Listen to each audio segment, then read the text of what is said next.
Salut à tous, c'est Steven, et comme vous venez peut-être de le remarquer sur votre iPhone, votre iPod Touch ou votre iPad, iOS 8.1 est maintenant disponible, donc c'est la première mise à jour majeure d'iOS 8, et on va voir tout ce qu'il y a de nouveau. iOS 8.1 active désormais Apple Pay, le nouveau système de paiement sans contact que veut déployer Apple. L'idée est qu'il soit possible de payer en approchant notre iPhone de la borne en utilisant Touch ID, le capteur d'empreinte digitale avec la puce NFC incorporée dans l'iPhone 6.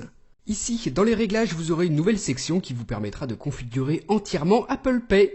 Ensuite, on a iCloud Photo Library ici. Ça permet de synchroniser automatiquement ces photos pour qu'elles soient consultables sur un autre iPhone, iPod Touch, iPad, Mac et même sur iCloud.com, ce qui peut être pratique si on veut montrer ces photos à des amis. Ce stockage de photos sera décompté de celui que vous avez déjà sur votre compte iCloud. Vous voyez que par défaut, Apple nous offre 5 Go et ensuite si on veut augmenter ce stockage disponible, il faut payer. Voilà, donc ça c'est une bonne petite nouveauté, et ensuite quelque chose qui devrait vous plaire, regardez. La pellicule photo est de retour telle qu'elle était sous iOS 7, donc en 8.1, Apple a écouté les utilisateurs et l'a remise. Ensuite, je vous en ai parlé bien plus en détail dans ma vidéo complète de présentation des nouveautés d'OS X Yosemite, le nouveau système d'exploitation pour les Mac.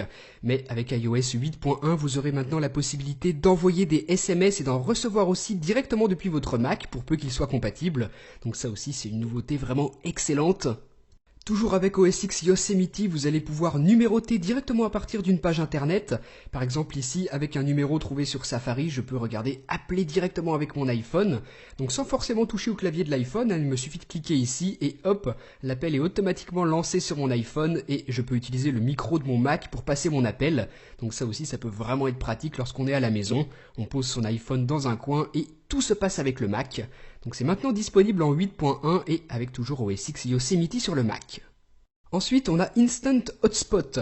Ça vous permet, lorsque vos équipements Apple sont à proximité, votre iPad, votre Mac, votre iPod Touch, eh bien la fonction Instant Hotspot leur permet d'utiliser la connexion Internet de votre iPhone sans saisir le mot de passe ou activer l'option de partage de connexion sur l'iPhone.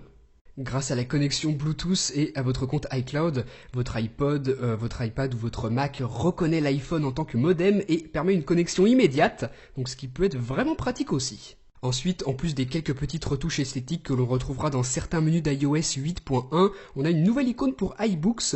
Donc regardez à quoi elle ressemble maintenant, et par rapport à celle qu'on avait sous iOS 8.0 jusqu'à iOS 8.0.2, vous voyez que c'est un petit peu différent. Donc ça c'est une toute petite nouveauté.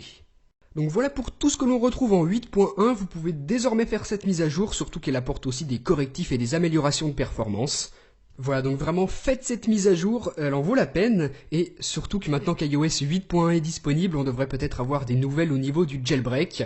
Donc bien évidemment, je vous invite encore à me suivre sur Facebook, sur Twitter, et à vous abonner à ma chaîne YouTube pour avoir plus de nouvelles là-dessus. Bien évidemment, je vous tiendrai au courant. Allez, salut!